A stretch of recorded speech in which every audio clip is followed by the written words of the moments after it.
El primer diario periódico de las mujeres en Chile.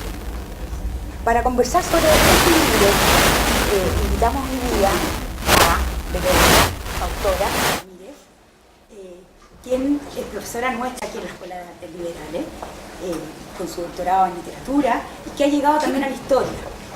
Hoy día no nos pudo acompañar la coautora, que es Carla Ulloa, que está haciendo su postdoctoral en México, pero también invitamos a dos mujeres más que nos pueden hacer un tremendo aporte en esta discusión. Ella, primero Marcela, quienes muchos aquí en la zona, en la región conocen.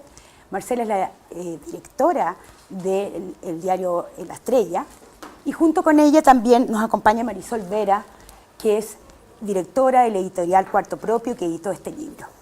Me presento además, mi nombre es Magdalena Brown, decana de Comunicaciones y Periodismo. Junto a ellos quiero presentar y saludar a todo el resto del público que acá nos acompaña hoy día, que son estudiantes de nuestra escuela, junto a otras universidades, según entiendo. Y de verdad les quiero contar, y partir tal vez con esas pequeñas palabras antes de introducir a Verónica, que este es un gran libro y que tal vez tiene una significación especial en estos tiempos. Personalmente tuve la oportunidad, Verónica me pasó este libro, de leerlo en este marzo que sabemos, hombres y mujeres, que pasaron tantas cosas, ¿no? En particular lo terminé de leer aquel día de la movilización, que tanto nos impresionó por la movilización de las mujeres. Lo interesante es que una lectura bajo ese contexto, con lo que está ocurriendo ahora, nos hace rescatar este libro de una forma especial. Vamos a poder ver en esta conversación que hay mucha continuidad en los discursos, en las reivindicaciones que las mujeres planteaban en ese entonces, pero también elementos que nos distingan de ese momento histórico. Con ello vamos a proceder primero a que Verónica nos cuente. Yo les comentaba que realmente este es un trabajo de investigación en todo el sentido de la palabra, no solo una investigación académica, sino una investigación casi detective para poder rescatar piezas que estaban incluso sin registro en nuestros archivos públicos. Quisiera justamente partir con eso, Verónica, que nos pudieras contar todo el trabajo y el esfuerzo y cómo llegaron a poder rescatar estas primeras piezas, digamos, del periódico de la mujer. Bueno, muchas gracias por la presencia de todos ustedes hoy día aquí. Por Marcela que vino, por Magdalena que se ha tomado el tiempo este marzo, como dice, de acompañarnos en otras actividades también, muchas gracias, y Marisol también por el trabajo con este libro, y también saludos a Carla Ulloa, la coautora, que sé que nos está viendo en este momento por streaming y que sin ella no estaríamos acá también. Bueno, la historia de cómo surge este libro, este proyecto, es una historia colectiva de mucha ayuda de distintas personas. Yo personalmente llegué al tema por un efecto colateral. Me encontraba buscando documentación para armar mi proyecto postdoctoral, para postular al proyecto que estoy haciendo ahora, que es sobre literatura y ciencia, diálogos en la prensa entre obras literarias y teorías astronómicas principalmente, y en ese contexto empecé a encontrar artículos en la prensa del 19 publicados por mujeres y que se pronunciaban sobre temas científicos. Me llamó mucho la atención porque no había visto ningún trabajo, ningún artículo ni paper que hablara sobre las primeras divulgadoras de la ciencia en Chile del 19. Busqué, indagué, no encontré, entonces dije, bueno, aquí tengo un buen paper para publicar, y que felizmente se publicó en 2016. Y en forma paralela, Carla Ulloa, desde que inició su formación, ella es historiadora. Mi área es la literatura y historiadora, entonces hacemos un buen complemento. Nos habíamos conocido mientras estábamos haciendo nuestro posgrado en la Universidad de Chile, y ella desde que inició su formación siempre se ha dedicado a la historia de las mujeres del 19 en Chile, principalmente escritora. Y, por supuesto, su rol en la prensa. Entonces nos unimos, así surgió el proyecto de antología crítica de mujeres en la prensa chilena, que fue un primer libro, también un cuarto propio que publicamos en el 2017. Pero en este contexto, bueno, Carla ya había encontrado la figura de Lucrecia Undurraga, una de estas intelectuales que está absolutamente invisibilizada y que era de la talla de una Rosario Rego, por ejemplo. Empezó a aparecer que los distintos periódicos que consultábamos hablaban de una La Mujer de 1897, que se confundía a veces con la de 1897, que es de Curicó, no es esta de Lucrecia Undurraga, pero no estaba en ningún lado ese periódico, no estaba en ningún lado esa fuente. no estaba en la Biblioteca Nacional, no había acceso a ella, entonces ahí empezó esa investigación detectivesca que tú señalas. Carla fue la primera en hacer el trabajo de seguir la huella genealógica de Lucrecia Undurraga. Felizmente ella tuvo un solo hijo en el siglo XIX, así que era un poco más fácil. Y finalmente ella dio con una parte de la familia que felizmente habían conservado algunos números del periódico.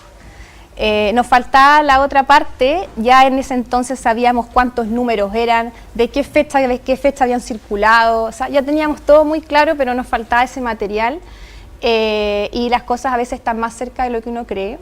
Entonces, conversando un día acá con un profesor, con Gonzalo Serrano, no sé si lo conocen, le comenté que Lucrecia Undurraga había estado casada con un Manuel Somarriba y él me dijo, bueno, pregúntale a Marcelo Somarriba, que es profesor de historia en Santiago de aquí de la universidad, que yo no lo conocía. Lo llamé y él era tataranieto de Lucrecia Undurraga. Y él es amante de los libros, bibliófilo, entonces nos ayudó a encontrar a través de ese medio, ¿no es cierto?, consultando en distintos lugares el resto de los números.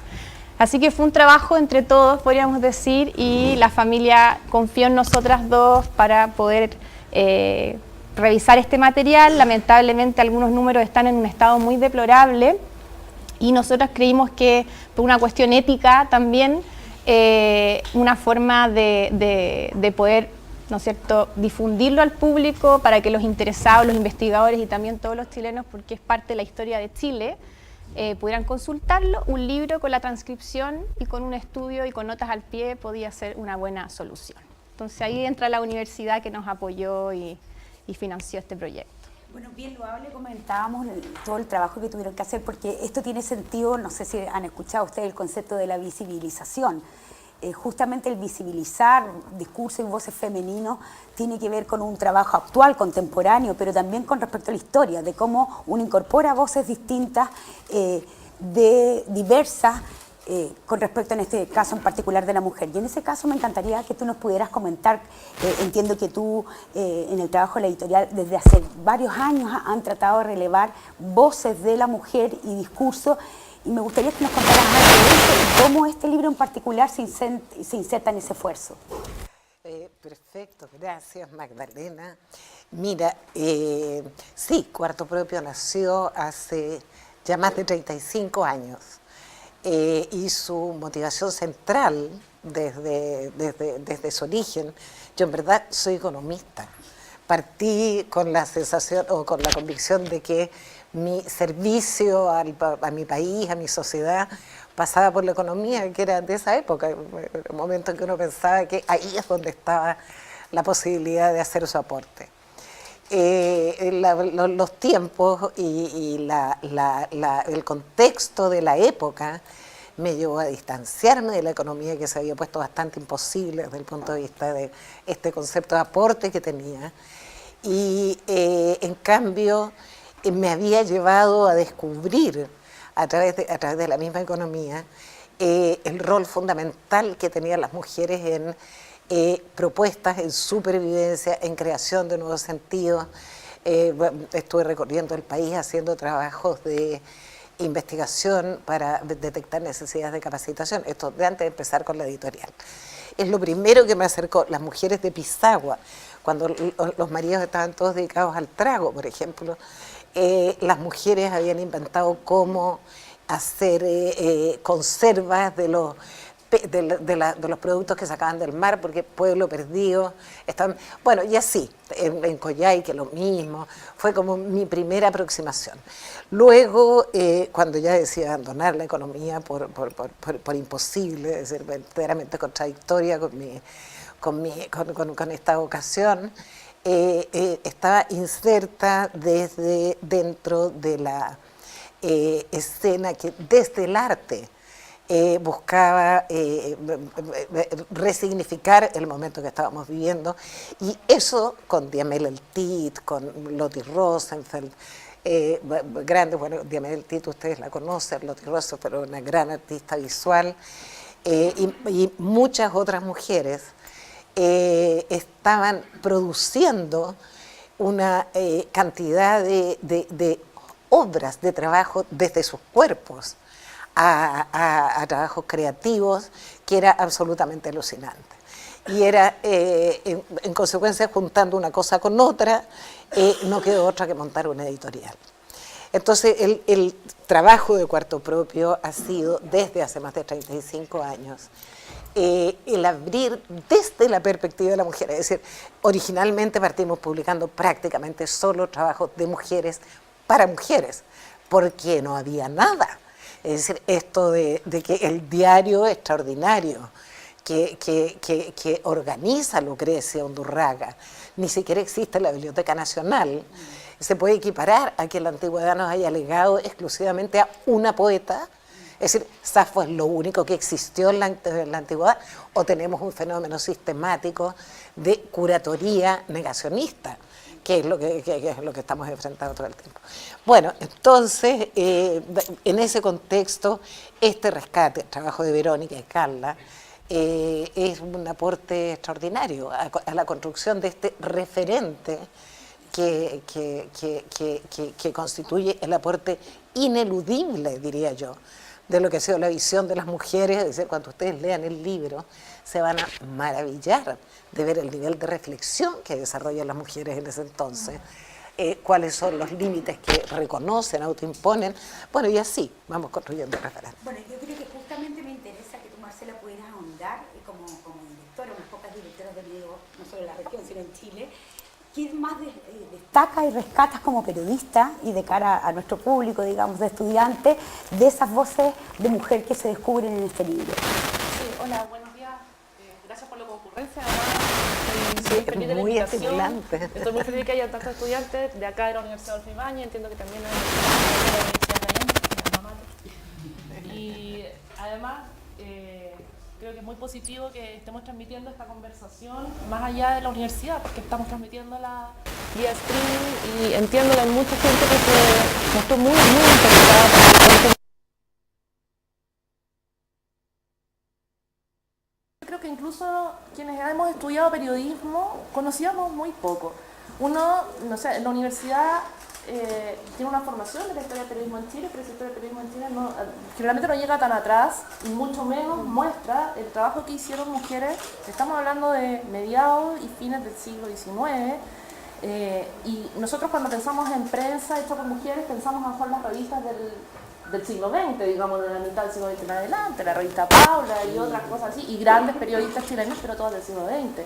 Entonces, cuando yo tuve en mis manos esta investigación, La Mujer de 1977, y cuando uno tiene la oportunidad de leer los contenidos que hay acá, uno se da cuenta que realmente aquí hay un descubrimiento, un redescubrir y un revisitar una labor que hicieron mujeres que estaban produciendo contenidos. Yo creo que lo más importante, o lo que a mí más me llama la atención del trabajo que está acá, de Lucrecia Undurraga y de otras mujeres también que trabajaron con ella, es que ellas se ponen en una posición de generadoras de contenido, no simples colaboradoras, no simples escritoras que mandaban, no sé, un poema o de pronto una editorial o un texto de ensayo.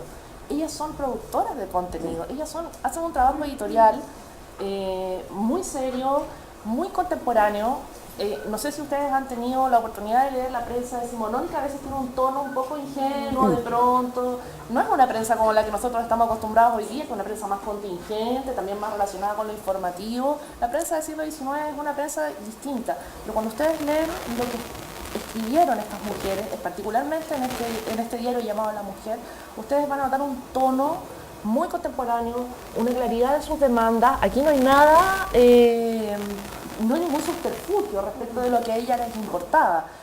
Me llamó mucho la atención, porque, les repito, estamos hablando de una en 1877, obviamente, donde los derechos de la mujer estaban totalmente conculcados por toda la sociedad completa, y ellas se ponen en una posición muy clara en la defensa de sus derechos, particularmente los derechos educativos de las mujeres y también políticos. Incluso hay una editorial o un ensayo donde menciona a una de las escritoras que ellos no tienen derechos políticos en ese momento. No podían ser candidatas, no podían ni siquiera votar. Recuerden que el voto femenino solo tiene 70 años en Chile. Y ellos dicen, pero aún así vamos a hablar de política. Y vamos a hablar de política de un punto de vista incluso más objetivo, porque no tenemos interés, ya que no nos dejan particularmente. No nos dejan tener ningún interés en esta materia. Vamos a hablar de política desde un punto de vista mucho más objetivo. Entonces me parece que aquí hay una visión muy adelantada, una visión clara respecto de la generación de conocimientos para el pueblo, para la sociedad, la mujer que está hecho y elaborado íntegramente por mujeres, desde su dirección hasta las productoras de textos, media. Pero es un diario que habla de la sociedad.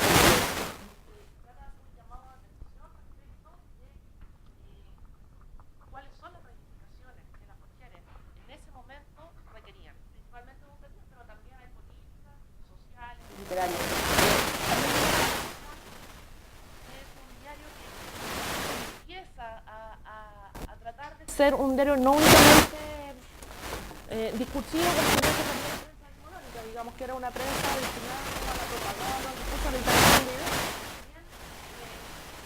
Tratan de meterse en la contingencia, en algún momento comentando algunos acontecimientos relevantes para la sociedad, trata de ser una publicación más amplia en otros temas, también incluso, bueno, la literatura siempre estuvo presente en la prensa del siglo XIX, pero también en temas, la moda, por ejemplo, que eran cosas que asumían, e incluso, que ustedes también lo señalan en el estudio preliminar, intenta ser un diario que subsiste, digamos, una publicación con aviso, no necesariamente un gusto personal de plantear esto, sino que intenta ser un diario que se proyecte. Y en ese sentido me parece que La Mujer es un ejemplo muy innovador, muy pionero de la prensa en Chile y que efectivamente para nosotros los periodistas hoy día, para las mujeres periodistas, pero también para los hombres periodistas, es un documento que hay que leer, que hay que anotar y que hay que revisar. Como tú decías, Magdalena, con esto voy a terminar, hoy día hay muchas mujeres periodistas, ciertamente, muchas, pero mujeres editoras de contenidos periodísticos son muy pocas. En Chile hay apenas 4 directoras, mujeres directoras de medios, de diarios. Recién hay 4 ahora, 2 meses, una directora. Entonces,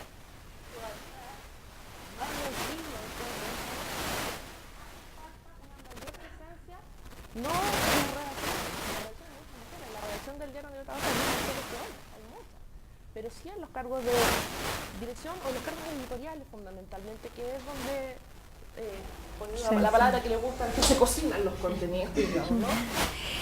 Déjame retomar la palabra y acá hacer una confesión. Yo, aparte de periodista, soy socióloga, entonces he tenido la fortuna que me ha tocado hacer harto estudios sobre temas de mujeres contemporáneas y sus discursos. Y 2 palabras claves cuando uno estudia los temas de la mujer. Uno se llama la segregación vertical, que a medida que uno aumenta los niveles de decisión hay menos mujeres, y otro que tiene que ver con la segregación horizontal, que hay ciertas tareas, a pesar que entramos, pero que han estado por una serie de razones más ajenas a nosotros. Podemos entrar más a la universidad, pero todavía en las ciencias más duras tal vez no estamos tan presentes. Eso se llama segregación horizontal. ¿Por qué les hablo de estos 2 conceptos? Porque creo que estos 2 conceptos también nos hablan, y ahí voy a retomar con Verónica, 2 ideas claves de cara al periodismo. Una que tiene que ver con que el periodismo actualmente, incluso la voz de la opinión pública, las editoriales, está menos presente en la mujer. Y algo que llama la atención justamente en este diario es que estas mujeres desarrollan ideas, ¿ya? Y ahí, Verónica, yo personalmente encontré fascinante cómo hay una tensión, incluso yo me atrevería a decir, en distintas voces femeninas acá. Uno, por ejemplo, algunas de las mujeres que nos dicen necesitamos mayor educación para cuidar, no lo dicen así, pero se requiere para formar mejores ciudadanos, o sea, el rol más tradicional. Pero también hay otras mujeres que dicen necesitamos entrar a la educación porque necesitamos tener la autonomía que puede tener un hombre. Entonces me encantaría que justamente esta capacidad de discusión de una voz presente, que ha estado, incluso ahora está, no la vemos tanto en las discusiones públicas, nos pudieras hablar de eso, de cómo se ven estos distintos discursos ya en esta época que eran bien poquitas las mujeres que estaban en la mujer. Gracias, Magdalena. Voy a usar esto por si acaso. Bueno, no me gusta decirte, pero en verdad eran hartas mujeres, ¿ya? O sea, las colaboradoras constantes, más de 25, y después hay otras colaboradoras que aparecen en algunos números, no está, o sea, hay un gran número de mujeres colaborando, y al mismo tiempo de distintas regiones del país. Y bueno, también tiene que ver con una red internacional, etcétera. Ahora, el otro día justamente hablábamos de eso, que a menudo uno trata de aplicar estándares o categorizaciones que son más bien masculinas a situaciones, en este caso, que serían femeninas o de mujeres. Entonces uno tiende a hablar de liberales y conservadores.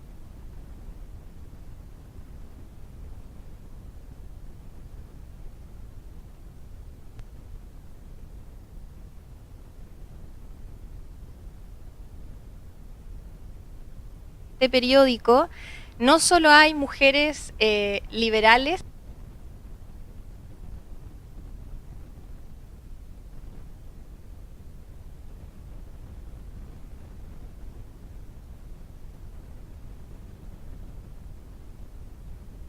también hay directoras, por ejemplo, de colegios privados femeninos religiosos que están dando la batalla y están exigiendo principalmente educación científica y profesional para sus alumnas, ¿ya? Entonces, creo importante ahí contextualizar este periódico, que no fue un hecho o un evento aislado de 1877, que un grupo de mujeres se juntaron y dijeron hagamos esto, sino que ya era un proceso que venía desarrollándose desde los primeros años de la década, ¿ya?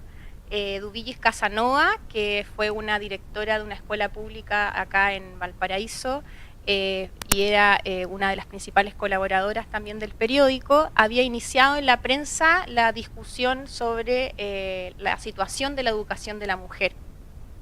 Yo digo iniciado porque los hombres ya desde la década de la fundación de la Universidad de Chile ya discutían si la mujer debía o no debía ir a la universidad, o si la mujer debía estudiar esto, otro, pero era una discusión liderada por varones, ¿ya? Entonces los liberales decían, sí, la mujer debe estudiar, debe profesionalizarse, etcétera, porque debe criar a los futuros varones de nuestra república, ¿no?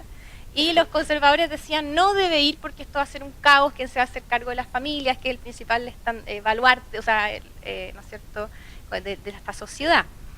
Entonces, ¿qué sucede en esta década? Que las mujeres empiezan a pronunciarse, empiezan a dar su opinión, van a ser las protagonistas de esta discusión, que finalmente el año 1877 lleva al ministro de Instrucción Pública, Miguel Luis Amunátegui, a firmar el decreto que autoriza la validación de los exámenes de alumna de secundaria para que ellas entraran a la universidad. Entonces es una batalla, podríamos decir, o un movimiento quizá informal de una red de mujeres que está conformado por escritoras, porque ellas tienen el talento del uso de la palabra, ya tienen un cierto reconocimiento social que les permite publicar, por directoras de liceo, o sea, perdón, de colegios, no hay liceos todavía, ahí me descontextualicé yo, de colegios privados, de escuelas públicas, pedagogas, etcétera, que están unidas, ¿no es cierto? Y más allá de si son conservadoras o son liberales, o si creen o no creen, qué sé yo, ellas están unidas por esto, porque están convencidas de que la mujer debe educarse científica y profesionalmente, o sea, debe ir a la universidad, se le debe dar una preparación, y ahí también salen las incongruencias. O sea, este periódico lo que está haciendo es, después de decretada esa ley, bueno, ¿ahora qué? ¿Cuáles son esos bemoles de esta ley? Porque claro, podemos ir a la universidad, pero no hay liceos públicos femeninos. ¿Cómo vamos a ir a la universidad? Entonces ahí están hablando también de no solamente beneficiar a un grupo reducido de mujeres, sino que a todas las chilenas. Y eso recién se logra en la década de 1890. Entonces, con esas cosas absurdas de avanzar, pero retroceder al mismo tiempo. Déjame, tú lo tocaste, bueno, me refería que eran poquitas comparadas ahora, obviamente, muy importante y clave para lo que ha ocurrido en el último tiempo. En particular sobre el elemento que hablaste de la articulación en red, uno habla que los movimientos actuales, no solo los de las mujeres, sino todos los movimientos sociales, una gran gracia en el mundo moderno tienen que ver con que son globales. Es bien impresionante ver que detrás de este diario hay una articulación a nivel latinoamericano, incluso a nivel de, digamos, podríamos decir, países occidentales. Entonces me gustaría eso y el rol esto global, pero el rol además de Valparaíso. Yo conté por lo menos 5 columnistas estables, presentes de mujeres, digamos, de aquí, en que fueron voces, bueno, incluyendo Rosario Rego, que es fundamental, pero cuéntanos esa articulación de lo global con lo local, digamos, y en particular estamos en Valparaíso, así que cuéntanos de eso. Y con un acento que ellos, esta pregunta se la he hecho antes a Verónica, que es muy difícil, cuéntanos de ellas como de su vida cotidiana. ¿Ya? ¿Por qué es tan difícil hablarte de eso? Porque sé que hay poco registro nuevamente, pero trata de que todos los que estamos aquí podamos imaginar cómo eran ellas y por qué llegan a esto. Bueno, voy a hablar mucho, parece. Pues compartimos. Respecto a lo de las redes, bueno, yo ya les había mencionado que no eran solamente mujeres de Santiago, Lucrecia Undurraga de Santiago, pero hay una red desplegada. De hecho, el mismo periódico muestra aquí a cuántas agencias de distintas regiones, provincias llegaba el periódico. Eso quiere decir que había gente que estaba, ¿no es cierto?, leyendo y exigiendo pidiendo este periódico, y al mismo tiempo las colaboradoras al principio en los encabezados de cada número aparece de qué lugar son. Focos, lo estábamos hablando recién con Marcela, Copiapó. Ahí hay un nicho de mujeres intelectuales que están publicando en la prensa, que están entrando a sociedades literarias de ese lugar, que están dirigiendo escuelas, etc. San Felipe, en la otra, de hecho, hay un periódico que se llama La Brisa de Chile, que es del 76, 75-76, donde ya hay hartas mujeres participando, y ese es de San Felipe. Valparaíso y Santiago. Esos son los focos. Entonces, si uno piensa, bueno, ¿qué está sucediendo ahí? ¿No es cierto? En Copiapó estaba la minería, en San Felipe la agricultura, en Valparaíso todo el despliegue, ¿no es cierto?, portuario. Entonces eran focos donde habían mujeres instruidas, en Copiapó las con apellido inglés, ¿no es cierto?, y uno podría decir instruidas y que podían traducir, que tenían esa sed. Eso después quizás la Marcela lo podría profundizar, porque ella editó un libro sobre Rosario Rego, que es de Copiapó. Bueno, y a nivel latinoamericano, como tú mencionabas, el hecho de que el periódico se llame La Mujer responde a una familia revisteril específica que ya habían otros periódicos que se habían llamado así y que habían en otros lugares, entonces se toma ese mismo nombre. Y al mismo tiempo estaban siguiendo los pasos de referentes. Entonces, una de las referentes que yo te lo mencionaba el otro día era Jimena, ¿no es cierto?, Concepción Flaquer de Avellaneda, que ella era una española que se vino a vivir a Buenos Aires, escritora evidentemente con perspectiva feminista, aunque el feminismo en aquella época todavía no era como lo conocemos hoy, y editora también. Juana Manuela Gorriti, que me imagino que la conocen porque ahora último se ha hecho más conocida, también escritora argentina feminista, y también Gertrudis Gómez de Avellaneda, que ella es una española nacida en Cuba, en aquella época Cuba era español, y antiesclavista y también, podríamos decir, pionera del feminismo hispanohablante. Estas son como las referentes principales que ya están siempre siguiendo, incluso algunas de ellas colaboran en el periódico, entonces uno puede ahí encontrar sus colaboraciones. Y están muy pendientes también de todo lo que está sucediendo a nivel, podríamos decir, de Occidente con la mujer.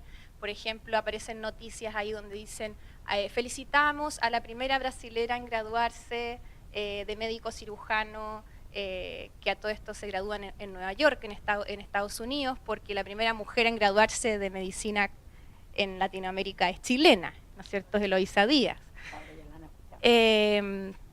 Entonces, a eso me refiero con estas redes, ¿ya? O sea, también se trabaja a nivel, podríamos decir, global, local. Hay muchas colaboraciones que aparecieron en otros periódicos y ahí se indica de tal periódico, en el fondo se vuelven a publicar acá. Y respecto a lo otro que tú decías, como al diario vivir, como a lo doméstico, podríamos decir, de estas mujeres, insisto que es muy difícil, ¿no es cierto? Yo te puedo decir que Lucrecia Undurraga era viuda.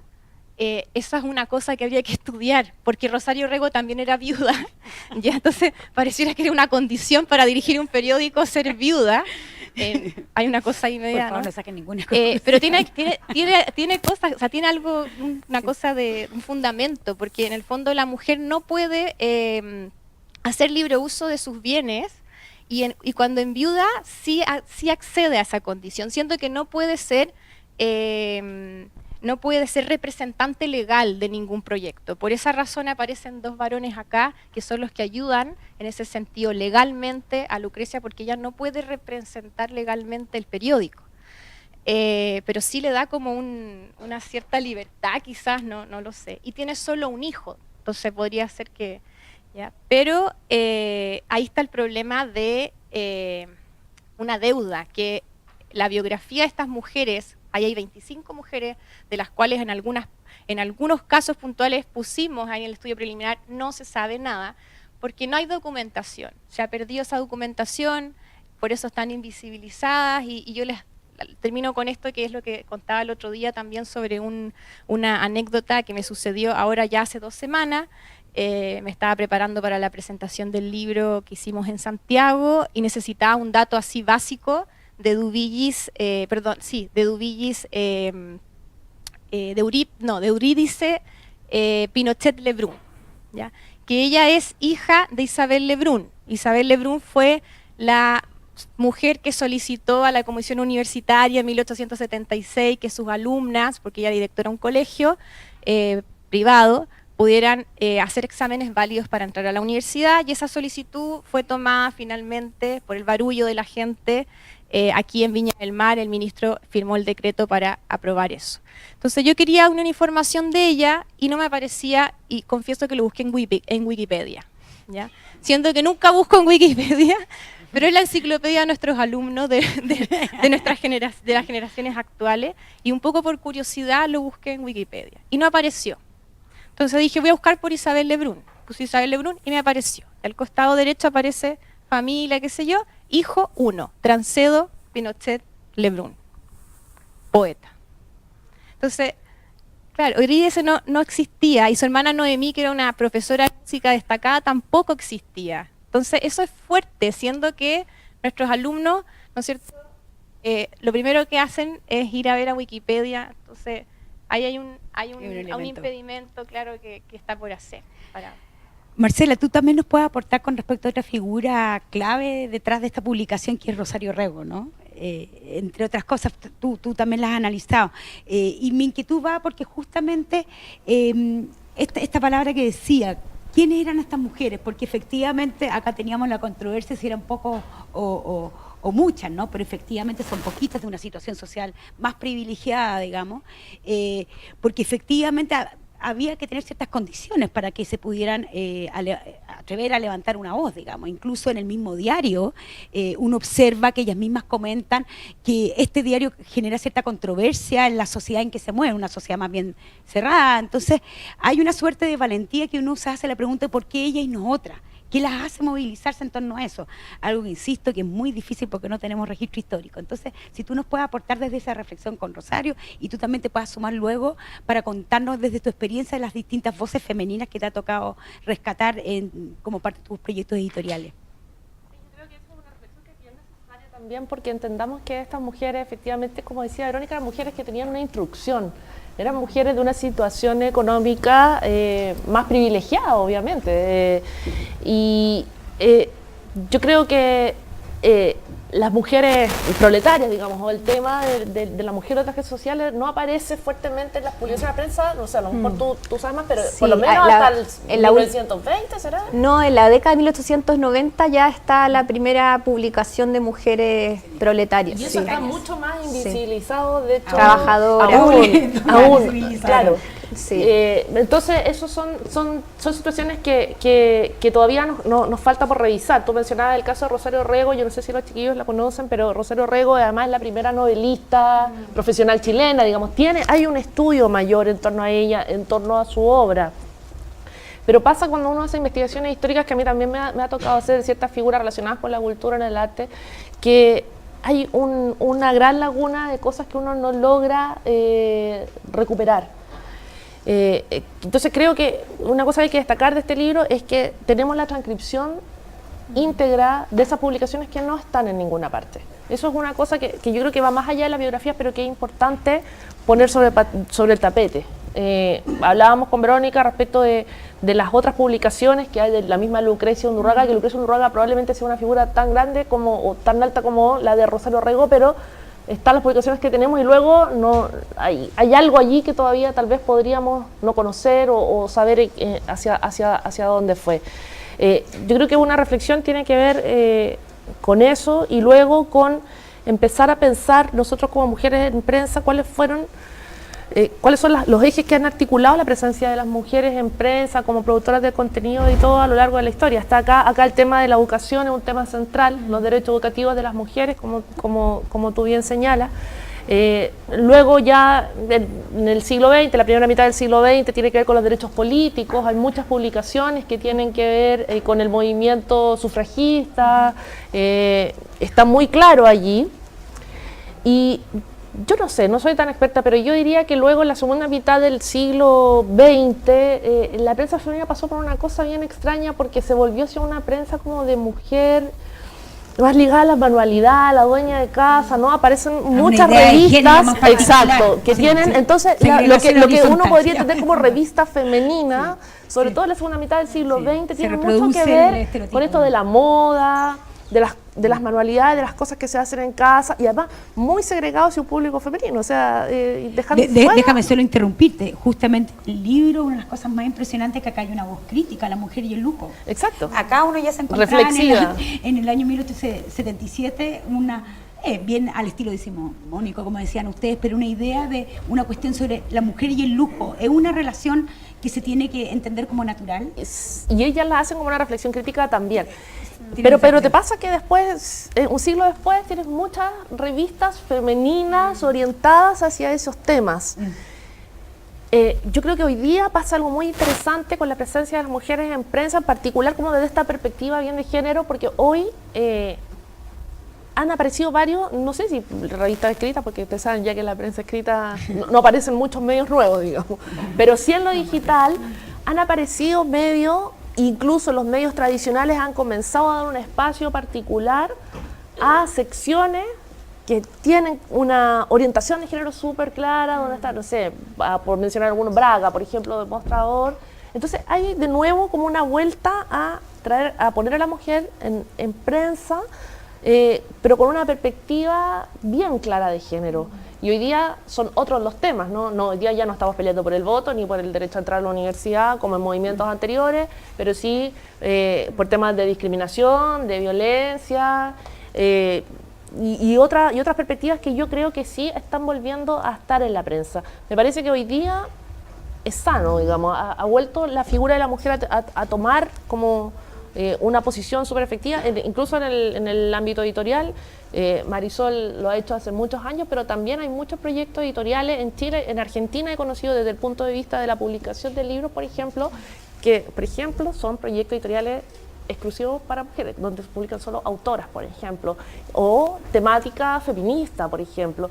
Entonces creo que hoy día estamos observando una situación bien sana respecto de la toma de decisión y la toma de posición de las mujeres desde el ámbito de la producción editorial en prensa, también en la publicación de libros. No sé, Marisol, tú también lo puedes corroborar, eso está pasando hoy día en Chile y en muchos países. Y sobre todo yo te invitaría a aportar en esta parte de la conversación en torno a la reflexión de la diversidad, porque a veces uno podría decir esto parece una reivindicación de las mujeres que estamos acá, que somos altas.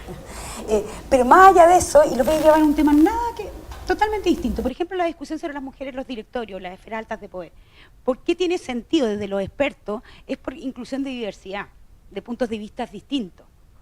También requiere otro tipo de diversidad, digamos, en el mundo global. Entonces, por eso creo que es importante hacer la reflexión, y a eso te invito, sobre qué aporte de voz distinta están aportando estas mujeres que tú ves en este diario en particular, de cara a todos los proyectos editoriales que tú has visto, digamos. ¿Traen una voz nueva, traen una voz novedosa, distinta, o no? A ver, definitivamente sí, definitivamente sí. Para ahondar un poco en eso, la perspectiva con que se ha abordado la construcción de la historia tiene un sesgo bastante claro históricamente o tradicionalmente, que pasa por los grandes acontecimientos, la primacía de poder, cambios macro. La perspectiva que aportan las mujeres es mirar esta situación macro, externo, desde la humanidad, desde quienes poblamos esta historia desprovista de seres humanos, que en la historia tradicional hay héroes, vencidos, vencedores y re pocos humanos. Entonces, sistemáticamente la mujer aporta desde la perspectiva de la diversidad, eso, la humanidad que no tiene que ver con lavar platos, evidentemente, tiene que ver con cómo estamos viviendo. Entonces, a mi juicio se dijo en la presentación del libro en Santiago, este libro, y otros documentos son fundamentales para revisar y corregir la visión histórica de lo que ha sido el desarrollo de nuestra sociedad. El aporte de las mujeres, yo estoy convencida, si no habría gastado 35 años de mi vida en nada, es fundamental. Es decir, es fundamental para incluir una visión que sea más comprensiva de lo que ha sido la evolución de nuestras civilizaciones, nuestras sociedades. Pero, bueno, junto con eso, quiero colgarme de lo que decía Marcela, para que no nos olvidemos de que todo este devenir, toda esta inserción de nuevas propuestas funciona como un péndulo, solo que algo avanzamos, así que no se desalienten. Al movimiento maravilloso de mujeres en la prensa le siguió la negación absoluta de su existencia, es decir, hasta que aparece este descubrimiento de Verónica y Carla y hacen este maravilloso trabajo de construcción de referentes, ni siquiera Marcela ni yo, que me he dedicado al trabajo o a rescatar la producción de mujeres a lo largo de nuestra historia, había visto. Eso sucede al gran movimiento feminista posterior, por reclamo de los derechos de voto, el derecho a voto, las grandes mujeres, Elena Cafarena, entre varias otras que en ese entonces sigue un gran silencio feminista desde el punto de vista de lo que vemos. Y es porque como todo aquello que atenta contra un orden instituido que todos valoran, hombres y mujeres, se producen reacciones. Y si uno está atenta a eso y sigue haciendo trabajos tan extraordinarios como el de rescate de esta producción y de producción de mujeres y hacerla accesible, de manera que nuestra memoria, que es muy falible, es muy corta y muy acomodaticia en general, pueda ser refrescada con estos documentos. Hace falta mucho más investigación. Trabajos gente de mujeres enteramente desconocidos. Es decir, si apenas conocemos el trabajo de mujeres que provenían de la clase dominante, todo aquello producido en las comunidades, en las regiones, hoy día. Yo veía el libro precioso de trabajo que hizo Marcela desde Copiapó sobre Rosario Rego, y yo tenía referencia al libro, pero no lo había visto en Santiago. Es decir, la visibilidad es lo que hace que pensemos que solamente había producción desde ciertos sectores de la población. Más investigación, yo estoy segura, o seguramente, para no decir que estoy segura, nos van a mostrar riqueza. Es interesante ese acento que hace, porque efectivamente, como hablábamos al principio, el libro habla de muchas voces desde región, entonces es un diario que habla bien desde la región para quienes tengan especialmente interés en eso. Yo creo que vamos a ir cerrando. Perfecto. Pero en ese cerrando no tengo la oportunidad de poder darles la palabra acá a todos, pero sí me gustaría que cada una de las de nuestras invitadas tal vez se tomara breves minutos, más en los tiempos de las comunicaciones actuales, ¿no? Pero en otro, para poder decirle a nuestra audiencia que está acá, a nuestros estudiantes, por qué leer, lo hemos dicho harto, tal vez lo hemos dicho harto de por qué leer esto desde nuestra perspectiva, desde nuestra historia, pero para ustedes, ¿por qué leer esto que ustedes están algunos comenzando a estudiar periodismo, otros ya van en la mitad de la carrera, en que estamos hablando en el mundo de las redes sociales? ¿Por qué volver a leer esto que una prensa escrita, digamos? ¿Qué sentido tiene para ellos? Y eso me gustaría, tú como periodista, digamos, como formadora, cada uno de sus propios campos. Y le paso un micrófono, ¿no? ¿O no es necesario? ¿Se escucha? Me indican que sí. Yo la verdad voy a ser muy breve porque quiero recomendarles en realidad que lean este libro por dos razones. Uno, porque es un libro que, como decía Marisol, creo que pasó escondido mucho tiempo. Si ustedes se meten, y yo hice el ejercicio antes de venir para acá, Google, busqué mujeres, prensa, hay harta información, pero hay información que también es poco precisa. Entonces creo que quiero poner acento en el trabajo que hicieron Verónica y Carla, determinar que La Mujer de 1877 es el primer periódico hecho enteramente por mujeres.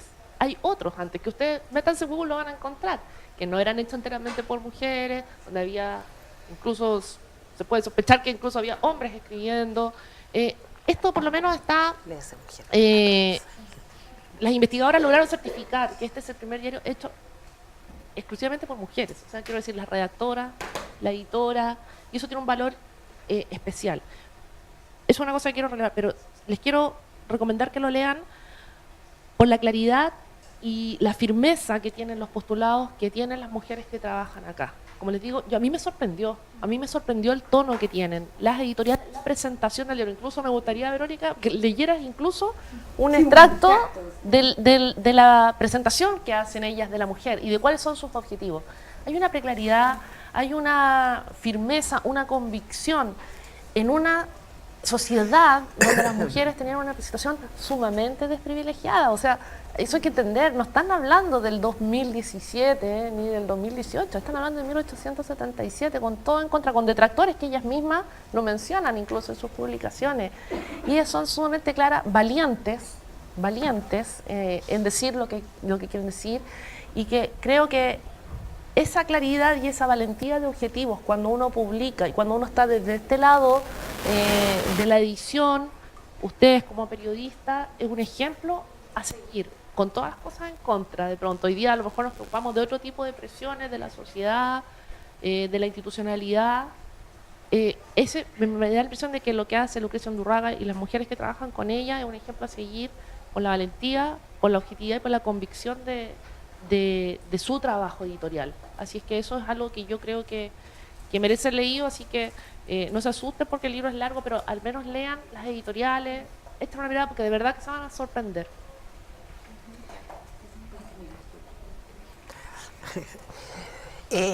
Bueno, yo voy a ser bien breve. Yo estoy absolutamente convencida de que no hay presente desarraigado de su historia.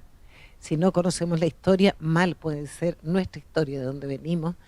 Yo estoy convencida de que mal pueden ser buenos periodistas, buenos escritores. La lectura de aquello que fue generado y creado por lo que los preceden es y debe ser, sobre todo en esta época en que se supone que todo es desechable, rápido, en la época de rapidez y desecho, es más necesario que nunca volver a la sustancia de la cual nos nutrimos para poder insertarnos en el futuro. Así que sin historia no son nada. Bueno, a mí me gustaría decir muchas cosas, pero agarrándome de las palabras de Marisol, creo que una de las cosas más interesantes de este documento, de esta fuente, es justamente, por ejemplo, los investigadores o las personas interesadas en la Guerra del Pacífico tienen que leerse este documento porque van a encontrar toda la previa, digamos, a esa guerra, desde una perspectiva totalmente distinta, ¿ya? Entonces ese sería un valor, digamos, histórico importante. Luego, también conocer nuestros precedentes, podríamos decir, pero también desde una perspectiva histórica, desde la contextualización, me parece a mí muy relevante, que es lo que otorga este libro. Voy de nuevo a una anécdota. El 8 de marzo salgo de mi casa, yo vivo en calle Amunátegui, y aparece un cartel arriba del nombre de la calle, Violeta Parra. Quizá es un poco impopular lo que voy a decir. Yo amo a Violeta Parra, la admiro profundamente y me encantaría vivir en una calle que se llame así. Pero yo vivo orgullosa en una calle que se llama Amunátegui, porque históricamente me recuerda un hito que hizo que todas nosotras, las mujeres chilenas, nos pudiéramos desarrollar científica y profesionalmente, porque Amunátegui fue el que firmó ese decreto, ¿no? Entonces, también entender un poco la contextualización o tener este acercamiento frente a estas situaciones desde una perspectiva histórica me parece súper relevante, muy relevante, para poder exigir, para poder demandar con propiedad, ¿ya? Reconocer eso. Tal vez nuevamente puede ser impopular lo que voy a decir, pero el documento puede revelar cuánto hemos avanzado también en esa materia. O sea, no todo ha sido, no es que no se haya avanzado nada, porque desconocerlo es desconocer a estas mujeres que hicieron este trabajo. O sea, estuvieron toda una década peleando en la prensa, firmando por conseguir ese derecho. Entonces, también reconocer eso. Y finalmente, me parece que este periódico sería el clímax justamente de esa irrupción de la mujer en la prensa que se produce a principios de la década de 1870. Ahí ocurren varias cosas. Las mujeres empiezan a firmar con su nombre, dejan de firmar con seudónimos. Las mujeres empiezan a gestar redes intelectuales, ¿no es cierto?, como acabamos de mencionar. Ya no son una excepción, una Carmen Arriagada, una Mercedes Marín escribiendo por allá y colaborando por aquí, sino que es una red, y finalmente empiezan a dirigir periódicos.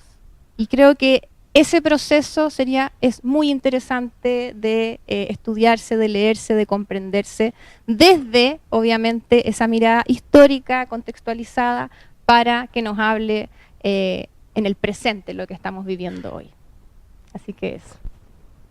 Ah, ¿dijiste tú un parrafito o leílo tú, o no? ¿Sí? Tenemos varios. Sí. Estábamos acá, ¿qué párrafo elegíamos? A ver, yo insisto que acá habían varias voces muy distintas, entonces una voz no representa todo el espíritu, pero bueno, ¿me atrevo? Sí. Página 114 de la edición número 6, una editorial que transcriben de un texto del libro que además fue publicada en otro diario, digamos. Toma un párrafo, dice: la mujer, con iguales dotes intelectuales que el hombre, ha vivido como planta exótica, guardada por un fanal que le impedía exhalar su perfume, que es su genio, y ha estado sujeta por el oscurantismo a ser no la compañera del hombre, sino su esclava. Pregunta: ¿de dónde nace esta anomalía? La mujer, ser exquisito y sensible, debe salir de la prisión, tomar una parte activa en la sociedad y ayudar al hombre a encontrar el bien por aquello que, entre comillas, 4 ojos ven más que 2. La diversidad. Esta era una mujer bien fuerte ahí. Tú nos puedes tomar que era de las voces más activas, más críticas, pero bueno, habría muchas. Dejo la palabra.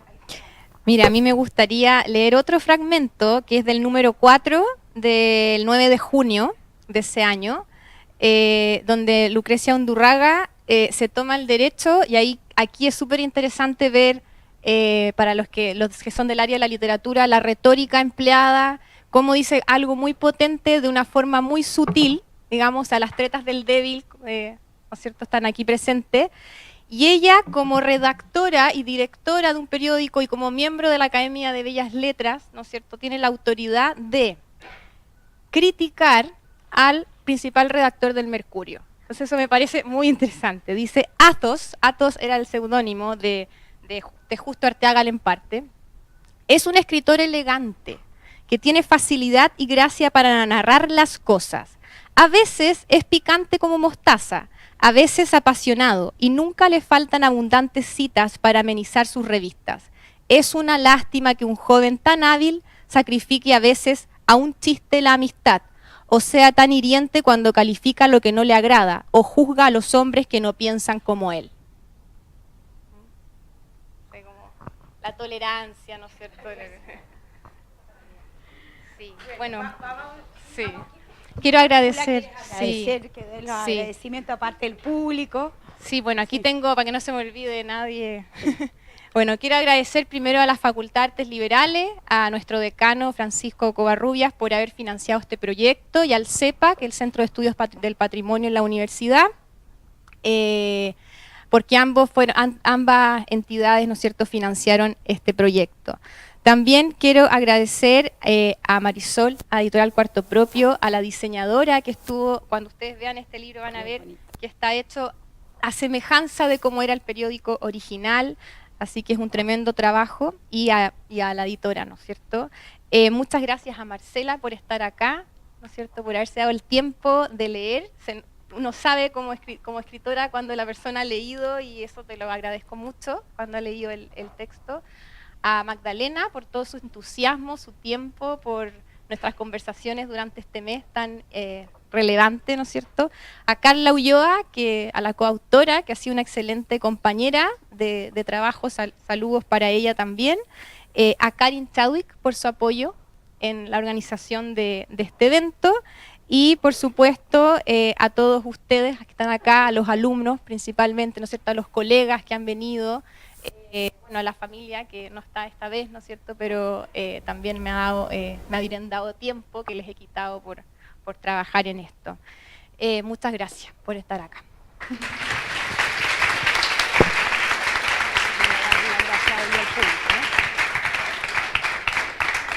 Yo solo me sumo a los agradecimientos a todos ustedes, los que quieran hacer preguntas, se las pueden hacer directamente a la autora, a los hombres y a las mujeres que estamos acá. Detrás de estas mujeres hubo harto hombres, así que la invitación es a todos, ¿ya?